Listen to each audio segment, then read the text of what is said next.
House of Wax. This movie is actually a remake of a film from the 1930s, and I know that's kind of hard to imagine a film from the 50s being a remake, but yeah, there was a film in the 30s called Mystery at the Wax Museum, but I've never seen that film, so to me, House of Wax has always kind of been the definitive version of this story. Plus, you've got Vincent Price in the starring role, so you know it's good. This might actually be the movie that Vincent Price is most famous for. This is what I always heard from him talking to older people when I was younger. They would always say, because Vincent Price, when I was a kid, was in a lot of cartoons and stuff and had such a great voice that he was perfect for that. And all the adults would tell me, oh yeah, I remember when I was younger, I saw him in House of Wax and various other films. So this might be the movie that he's most well known for. At least that's the one I always heard about when I was a kid.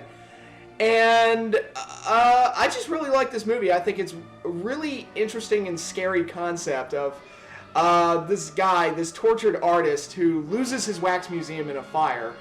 And it's Vincent Price, I should say that.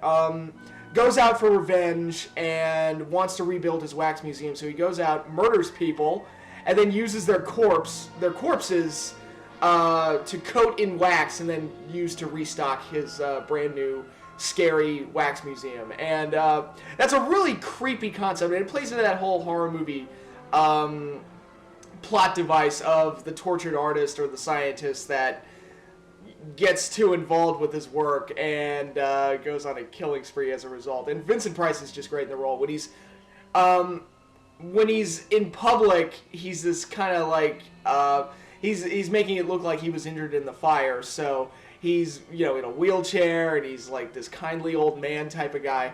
And then when he's off killing, he's got his mask off and he's all burned and scarred and walking around in black cloaks murdering everybody. It's really, really well done, and I do appreciate that. And it all comes together really well at the end when you get that scene in the Wax Museum where we see all the statues, and it's really creepy and really scary, and he takes his last victim and wants to put her into a wax sculpture alive.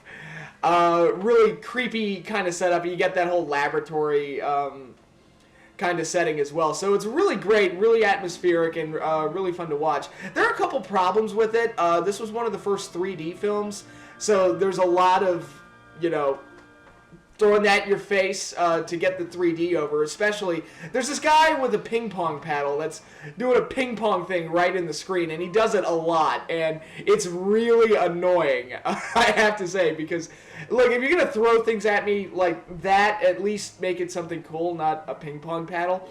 And, if you watch movies like the Resident Evil movies today, and I haven't even seen the last two, but just watching the trailers, they just throw stuff at the screen like that just to get that 3D effect over. But when you watch it in 2D, it's just annoying. And that's where that doesn't work and where the 3D doesn't work. So watching Waxy Museum now with that stuff in it, in 2D, is just kind of annoying. And it's also one of those movies that I feel like they didn't know how to end it, because the movie just kind of ends on a bunch of bad sitcom jokes. Right, you get this great climax, and then it ends on a bunch of bad jokes, just to kind of send the people home happy. But those problems aside, it's still a really good movie to watch. I really like the concept, I like the setting, and I love Vincent Price in the role, and I will continue to sing his praises until the day I die.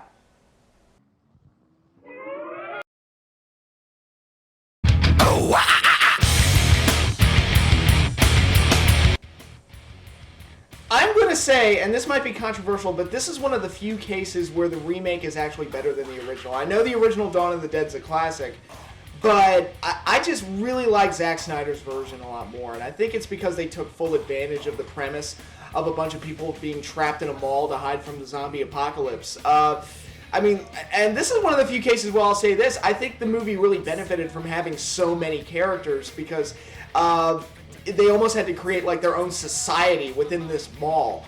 And it was really great to see how all these characters, how they relate to each other, how they play different roles in this new community that they've created, and things of that nature. So I thought it was really creative, and they were able to fully realize and create a world outside, or just perfectly shut away from the world outside.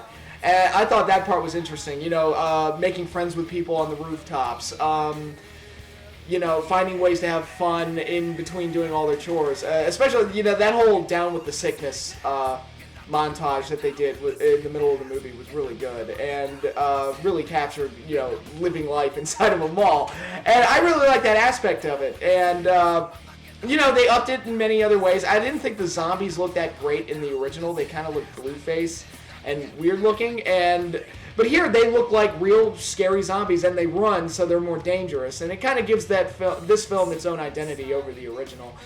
And overall, I think it's one of the better zombie films ever made. Probably number one, except for one other film that's going to be on this list.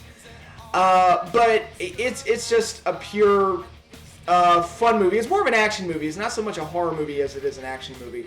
But it works. It's exciting. It's tense. It's dramatic. And the characters are fun. I really liked all the characters. As many of them as there were a lot of them. It was really fun getting to spend time with all of them, and whenever one of them would die, I would actually feel sad. Whenever one of them would make a bad decision and do something to hurt the group, I would be like, no, don't do that, that's stupid. Again, not a perfect film. It's not the scariest film ever. Like I said, it's not strictly a horror film. It is more of an action movie. But overall, I thought with all the issues of having to make a remake to something that's classic and near and dear to so many people's hearts, I thought Zack Snyder did a really good job with it, and I would go as far to say the best film that he's made to date. Here's Johnny! Red Rum. The Shining. This is a great movie, and I should point out that there aren't going to be a whole lot of ghost story / haunted house movies on this list, mainly because I'm not as big a fan of those, because a lot of those movies don't have villains or monsters to drive the story. A lot of them are driven by just a bunch of spooky things that happen by forces that we don't even get to see. And not that those movies are bad, they're not. It's just that I prefer to have a monster or a villain as the antagonist to kind of drive things along, and that makes horror movies more fun. But here, you get Jack Nicholson as a slasher villain, and he's perfect because he's legitimately scary. He looks insane, almost too good, because at the beginning of the movie, when he's supposed to be normal, he doesn't look great. It's like, you almost don't buy him as being normal. He looks like he's on the edge and just naturally insane. Like, if you watch him as the Joker in Batman and he's trashing an art museum, in clown makeup, I'm just sitting there watching that and thinking, yeah, that's Thursday night for Jack, isn't it? But,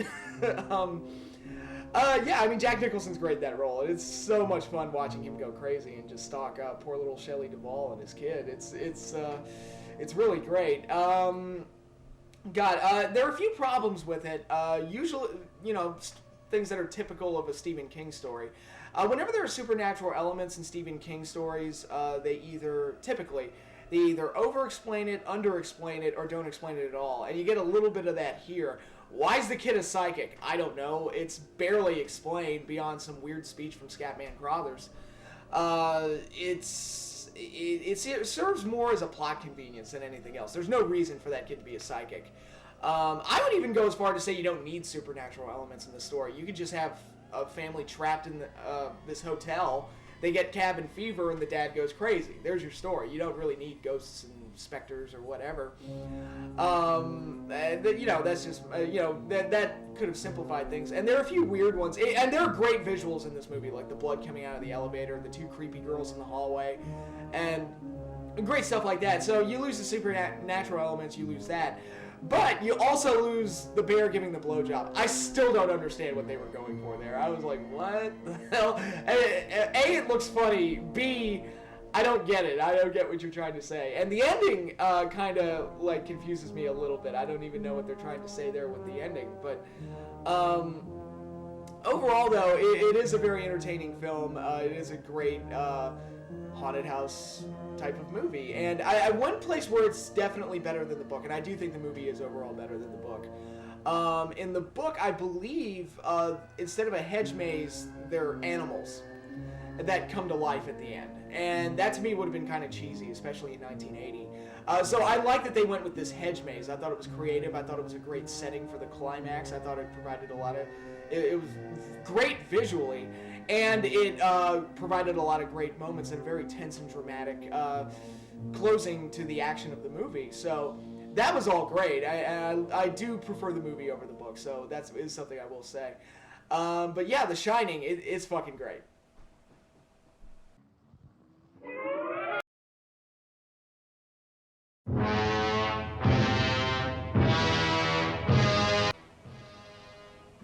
Okay, if you watched my Dracula video, you've already heard me talk about Christopher Lee in the role of Dracula, so I'm not going to talk so much about that.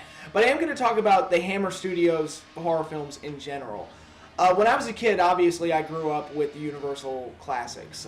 Dracula, Frankenstein, Invisible Man, The Mummy, The Wolfman, all those greats. I didn't even know the Hammer movies existed until I was a teenager. So when I found out that there was this whole other studio that made classic monster movies in the 50s and 60s, I went crazy. I was like, oh my god, there's this whole treasure trove of horror movies that I don't even know about. It's awesome.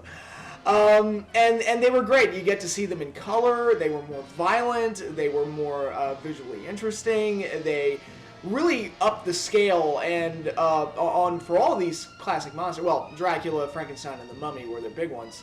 And they look great. They are just great classic remakes, and I just love watching them. I haven't even watched them all yet. I still have a few Frankenstein and Dracula sequels to get through, but they're just great movies, and I enjoy watching them tremendously. So when I was making this list, I knew I had to get at least one Hammer film on there.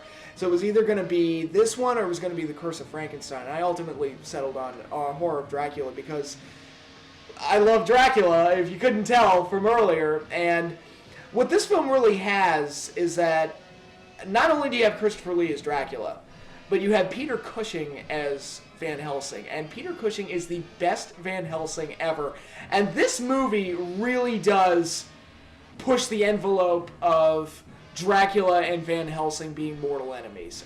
It's there in the Lugosi movie, and it's there in later versions, but this is the movie to me where their rivalry is the best, because you have the best Van Helsing ever. Peter Cushing just plays it perfect. He's just totally confident, totally just professional and strong and everything else, and you get a great climax out of it at the end of the film, and it's really great. And other than that, it's Dracula. I mean, it's not exactly like the novel. Some ways they really steer away from the novel, but overall it's the same basic story of Dracula that you've seen in several other movies, but it's done really well. It's done in color, with violence, and yet Christopher Lee being a badass. What more can you ask for? And the Hammer films, man, they're great, and I should probably go ahead and try and track down all the rest of the Dracula sequels just to watch them all, but yeah, this movie is my favorite of the Hammer films, and it's fantastic.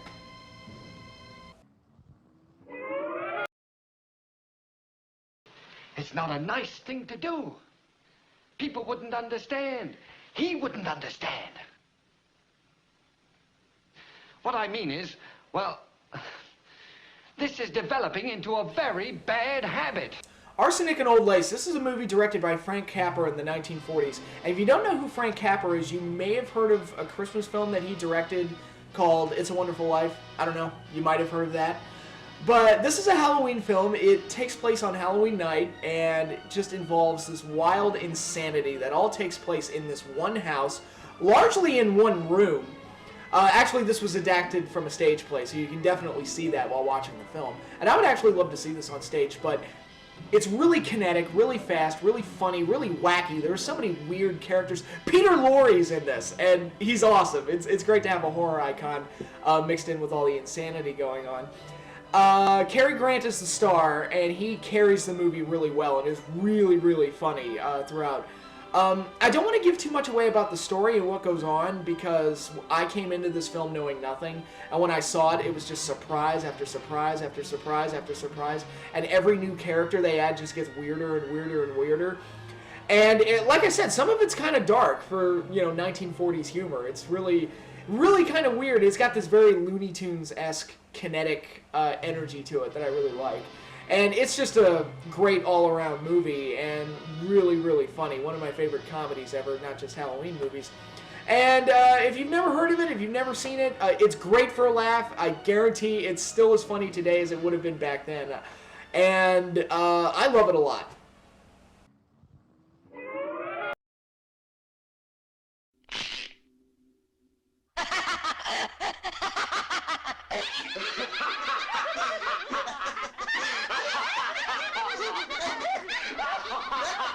Oh god, Evil Dead 2, here we go. First of all, if I'm going to compare this to the other Evil Dead films, I think the first one is a really good kind of horror movie, very grotesque, very violent, and very insane.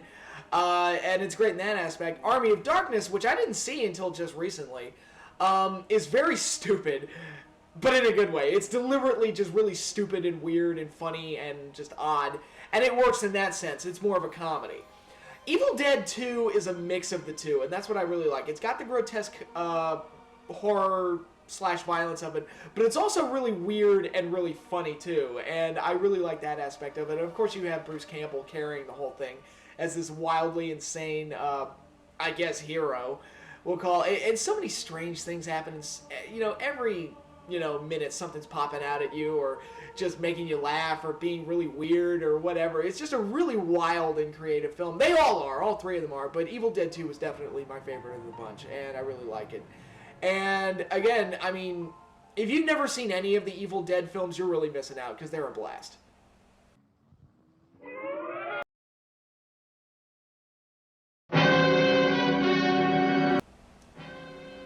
Oh yeah, the Wolfman. You knew I was going to get into the Universal classic sooner or later.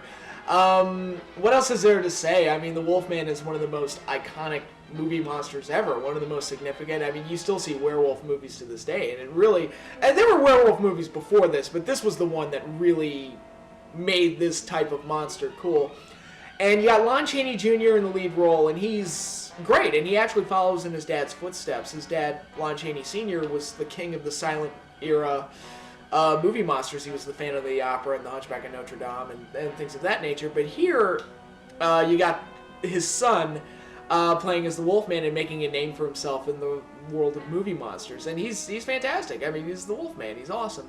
And what I really like about his performance is that before he gets afflicted with werewolfism or lycanthropy or whatever you want to call it, he's a very happy guy. He's kind of a ladies' man. He's very flirtatious. He loves life. He's very happy, and his life is great. And then this affliction ruins his life and nearly drives him insane. And when he tries to warn people, they don't believe him because he sounds crazy. And that works really well. And that's where and while the remake that came out a couple of years ago wasn't terrible, that was something that they really missed out on, because Benicio del Toro in that movie was so miserable already. It's like, dude, being a werewolf's a step up for you. But here, you really do see how this type of affliction really ruins somebody's life, and I thought they captured that really well, and you get a lot of great visuals, a lot of great set pieces in the forest and the woods and everything, and it's just really great. Strangely enough, you don't get shots of the full moon. That wasn't a thing yet, but baby steps. I guess this was the blueprint movie for werewolves, and it was great.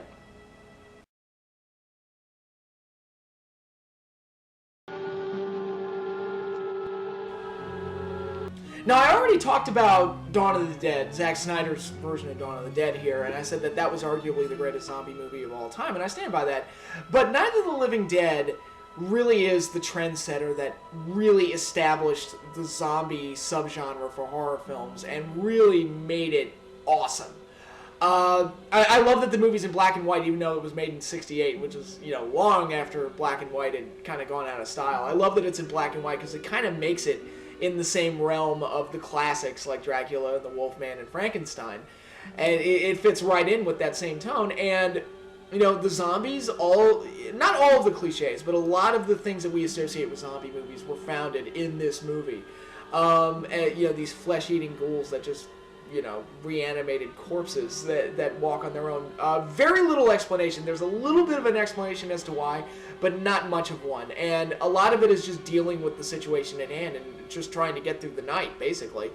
And that's what a lot of these movies are. And you see how if Dawn of the Dead was more about how everybody works together to survive the apocalypse, this one is kind of about how people not working together and not being on the same page and disagreeing back and forth really is more dangerous than the zombies themselves, because everything just kind of falls apart. And it's great in that aspect. It's terrifying, and I think it's, the king of the zombie movies. What else is there to say?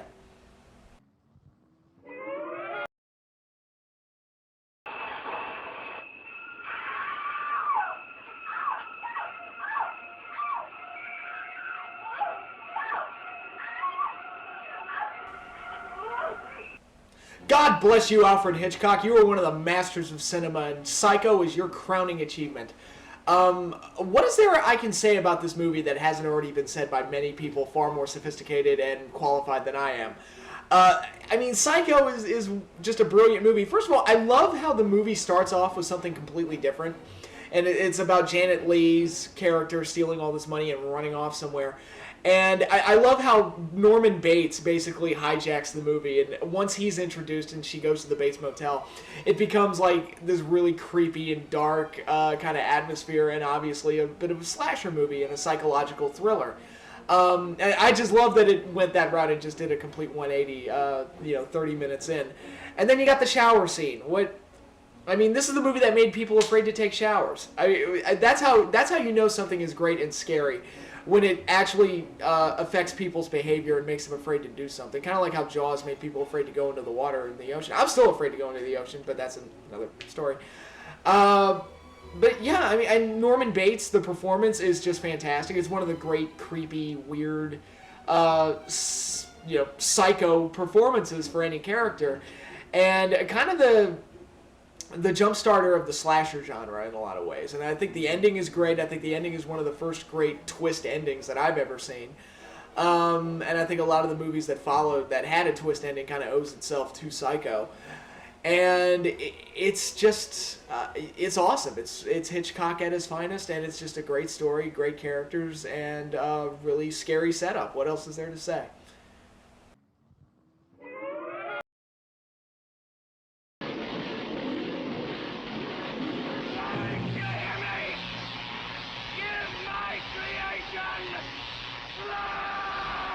That's right, we're at Mel Brooks' comedy classic, Young Frankenstein. That's Frankenstein.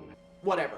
But Mel Brooks, I've already expressed my love for his classics in the past, from The Producers to Blazing Saddles to History of the World to Spaceballs to High Anxiety, which I think is underrated. I just love his movies, I love his work, and this movie in particular is just really, really good, especially coming from someone who is a fan of the classic Universal horror films. I love the amount of work and effort they put into spoofing those movies. It's just great. The amount of detail they put into the sets, into the way the characters act and move. It's just really, really well done, and it's wonderfully exaggerated and very, very funny. Gene Wilder is really great as the young Frankenstein. Peter Boyle is awesome as the monster. He's great. It really does channel Karloff, again, but exaggerated. Terry Garr is the lab assistant. She's great. Marty Feldman is Igor. Cloris Leachman is Frau Blucher.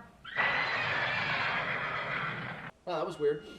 But, yeah, and my favorite character is actually the inspector, played by Kenneth Mars, who, if you've ever seen Son of Frankenstein, or if you've never seen Son of Frankenstein, I have to say that Kenneth Mars' performance in this movie is not as much of an exaggeration of that character as you would think. But speaking of Son of Frankenstein, I do like to joke that the little kid in that movie is actually Gene Wilder's character in this movie. But, I just think that that's funny. But, yeah, I mean, if you're a fan of the old school monster movies like me, then this movie's a must-see, because it's just... it's a love letter to them, but it's also a wonderful parody and a spoof, and it's just wonderful. It's Mel Brooks at his finest. If you're blue and you don't know where to go to, why don't you go where fashion sits? Different types who wear a day coat, pants with stripes, or cutaway coat, perfect fits.